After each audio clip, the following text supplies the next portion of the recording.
Currency wars are taking place globally as we see the political spectrum really becoming unstable. And so today we're going to discuss why China's AIIB is expanding as nations seek major changes. You came here for the truth, so let me unveil that for you. We're going to get into the AIIB today and why exactly it's significant.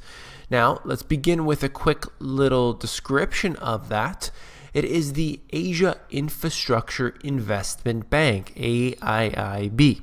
I have done videos about this previously, but I'm always being asked to cover it, so you'll see some updates as we go along here. It's being presented by China as an Asia-centric alternative to the International Monetary Fund and the World Bank. It's drawn up 57 prospective founding members from all over the world, including Western economic powers, Germany, Italy, France, and the UK. So we have now 57 total countries that are going to be in on this. This is very huge. It's expanding rapidly, and it seemed to be actually exceeding the expectations of even China itself. Notably absent from the group is Japan. So this is very huge because obviously they have a lot of money to throw around. And this Japanese economist said basically, because Japan regards the AIIB as a bank run by China, it is unlikely that it will join. So at this time, it basically has said, no, we're not going to join. That may change in the future. However, at this time, Japan is not joining. They are basically siding with the US on this. And this is the currency wars that take place. They buy up each other's debt or they sell the debt, and they basically use that to change the exchange rates that occur. And just a quick note here from this Wall Street Journal, how China plans to run the AIIB leaner and with veto. The Beijing Investment Bank aims to give developing nations a greater voice in multilateral organizations.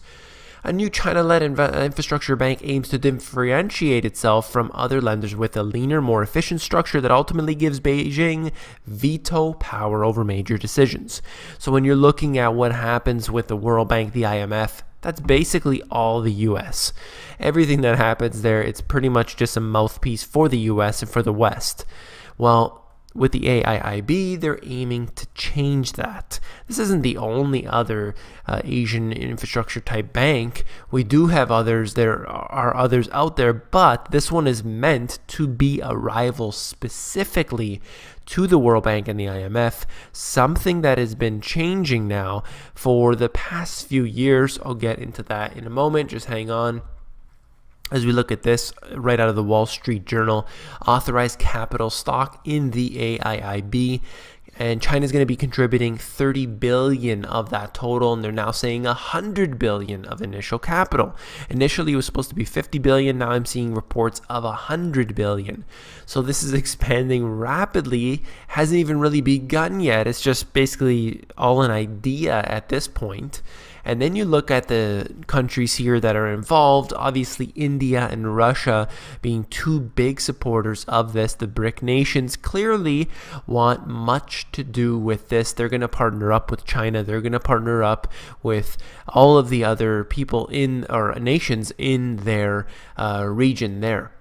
Germany to be the fourth biggest shareholder in the AIIB. Very important to note because they're obviously not part of Asia and they still want to have their hand inside of this. Germany plans to take a 4.1% stake in the new China-led Asian Infrastructure Investment Bank, making it the fourth biggest member. You have a lot of money being thrown into this situation here, and that is all against the US. Remember that. So obviously Germany and the US, for the most part, you can say that they are partners, but look at them here choosing the alternate side. Look at what I wrote about in my book, where we have the Money GPS hot point. It comes up a few times within the book, and basically it's a special point that I want to note. And what I'm talking about is the debt system, how countries are buying up the debt of the US. The end result will be that the Fed will remain as the primary purchaser of U.S. debt. That's going to mean high inflation levels. And this is why it's critical to own assets. People are always asking me, okay, you tell me all of these things, but what's the solution? What do I do? Well, clearly you need to own assets. I'm talking about the financial aspects here. If you put your money in assets instead of liabilities, you're going to be much better off. What assets are we talking about here? Well, whatever you can afford. We're talking about gold and silver, junk silver, or common coins as they call it. Or you can get into land, or you can get into parking spaces in a nice building, or storage lockers, or real estate, or anything that you believe will hold value. Wide diversity is required. Okay, so it's not the topic of this video, but I'm going to move on. This is due to a loss of purchasing power of the dollars. Okay. This is obviously what has been happening with the U.S. as they lose their political will. The whole world is turning against the U.S., but it's not happening overnight. It's happening inch by inch, slowly but surely. Let's move on here to this next thing. I just want to note here, it's very hard to read this text, but I'll just quickly go over this before I move on. Local government debt level remains manageable, but the trend in growth has been alarming. Okay, so this is China's debt that we're talking about right here. You can see the green bar. Obviously, they are continuously going up year over year. This isn't a coincidence. This is quite on purpose. Actually, they're expanding their debt because all other countries are expanding their debt too. So you might as well just do what everyone else is doing. And while their GDP might be expanding, the debt is expanding even more. The total government debt as a percentage of GDP is at 55.8%, and then it goes up to 58% in 2013. It's an increase regardless. They can fudge the numbers any way that they want to, but it really doesn't matter because it's all showing up in the real economy right now in China. They have to lessen or loosen the lending standards just to be able to keep this going. But it doesn't seem to be working because the real GDP, as many calculate it, is actually really around, they say about 4% or so right now in China, based on independent calculations that I've covered on the channel before. And this right here just shows you local government debts by their region. And what we have, regardless, is high levels of debt. So it's at a local level. It's also beyond that into the whole nation itself.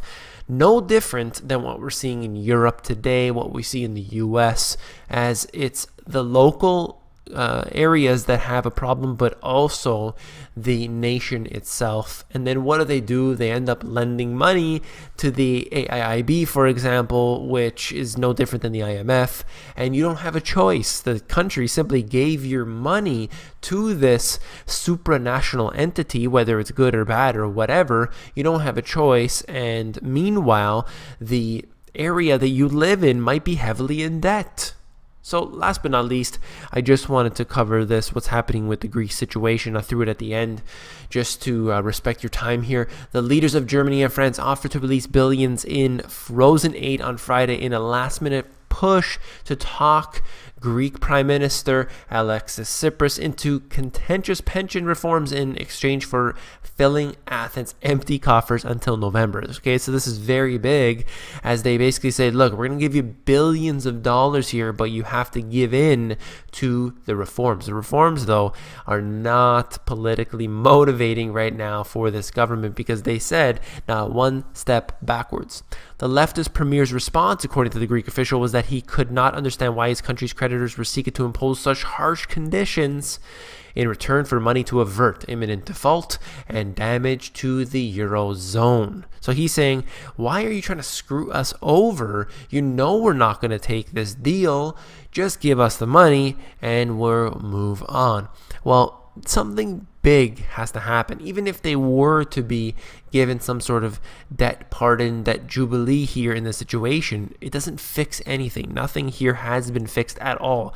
Since the introduction of this new government, Literally nothing has been fixed. So how is it ever going to be resolved when we don't have actually any changes occurring? Now, of course, the changes they propose in most cases are terrible for the people there. I'm not suggesting that I have all the solutions. I'm just saying that everything that they've brought to the table right now doesn't do a single thing for the citizens of Greece. This goes for all of the other countries. Look at the high levels of debt in countries like, let's say, Portugal, Ireland, Spain, Greece, of course, where we have other nations like the US in heavy amounts of debt with their unfunded liabilities. Look at the situation in China. Look at Japan with the zombie banks. Every country has found itself in a magnitude of debt, and Greece is certainly really at the forefront right now. If you found this video informative, please give me a thumbs up. And also, if you found the video informative, I know you'll find my book, The Money GPS, even more informative. And you can actually flip through the book. If you go over to Amazon, they have a look inside feature, which allows you to flip through the book so you could see if you like it for yourself. Take care.